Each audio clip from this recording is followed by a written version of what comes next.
أَمَّن يُجِيبُ الْمُضْطَرَّ إِذَا دَعَاهُ وَيَكْشِفُ السُّوءَ وَيَجْعَلُكُمْ خُلَفَاءَ الْأَرْضِ أَإِلَٰهٌ مَّعَ اللَّهِ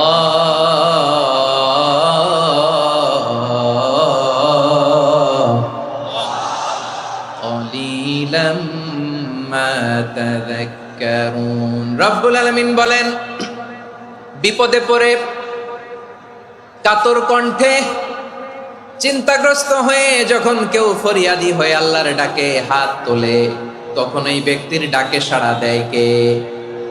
বিপন্ন অবস্থায় আপনি যখন কেঁদে কেঁদে হাত তুলে আপনার দুঃখের কথা জানান, আপনি যখন ডাকেন তারে, তখন আপনার ডাকে সাড়া দেয় কে? আল্লাহ বলে, আমি সাড়া দেই। তোমাদের বিপদকে মুক্ত করে দেয় কে? ওই আল্লাহর সাথে কোন উপাস্য আছে নাকি? কিন্তু খুব অল্প সংখ্যক লোকই তোমরা উপদেশ গ্রহণ করো। কথাটা কার? তাহলে বিপন্ন মানবতা যখন কাঁদে, মানুষ যখন বিপদে পড়ে নিরুপায় হয়ে ফরিয়াদ করে, তার ডাক শোনার কেউ নাই একজন ছাড়া। চিল্লায় বলেন তো তিনি কে? এজন্য আমরা ফরিয়াদের হাত কার দিকে তুলবো? প্রিয় পটুয়াখালী, বলেন ফরিয়াদের দুটো হাত আমরা কার দিকে তুলবো? এবং খেয়াল